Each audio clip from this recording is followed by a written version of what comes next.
আসসালামু আলাইকুম, welcome back to my channel Bangladeshi Italy blogger. আমি আজকে আপনাদেরকে তরমুজের জুস বানিয়ে দেখাবো। তরমুজে রয়েছে প্রচুর পরিমাণ ভিটামিন, বিটা ক্যারোটিন, যা চোখ ভালো রাখে, ত্বক উজ্জ্বল রাখে। তাছাড়া তরমুজ উচ্চ রক্তচাপ নিয়ন্ত্রণ করে, কিডনিতে পাথর হওয়া ঝুঁকি কমায়, শরীরের রোগ প্রতিরোধ ক্ষমতা বাড়ায়, কোলন ক্যান্সার ও ফুসফুস ক্যান্সারের ঝুঁকি কমায়। তো আমি এই জুসটা বানানোর জন্য নিয়ে নিয়েছি তরমুজ। আপনারা আপনাদের প্রয়োজন অনুযায়ী বাড়িয়ে কমিয়ে নেবেন।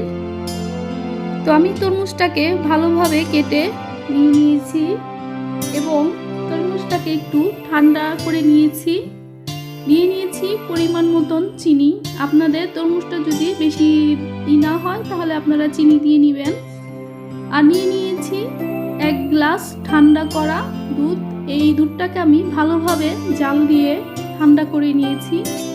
তো আমি এই জারের মধ্যে কেটে রাখা তরমুজগুলো দিয়ে দিব এবং তরমুজটা যখন জারের মধ্যে দেওয়া হয়ে যাবে তখন আমি একটি ব্লেন্ডারের সাহায্যে তরমুজগুলোকে ভালোভাবে ব্লেন্ড করে নিব, যাতে করে কোনো দানা বা না থাকে।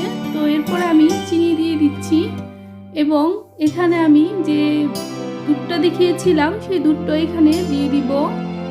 তো আমি এখানে দুধটাকে ভালোভাবে জাল দিয়ে ঘন করে নিয়েছি। তো সবগুলো একসাথে মিক্স করার পর আমি একটি ছাঁকনির সাহায্যে ভালোভাবে ছেঁকে নিব, যাতে করে যে তরমুজের বিচি বা তরমুজের যে ইটা আছে সেটা জানি মুখে না লাগে। তো এটা আমি বরফ দিয়ে পরিবেশন করব এবং তাছাড়া আপনারা যদি বরফ দিতে না চান পরিবেশনের 2 ঘন্টা আগে ফ্রিজে রেখে দিবেন। আশা করি ভিডিওটি আপনাদের ভালো লেগেছে।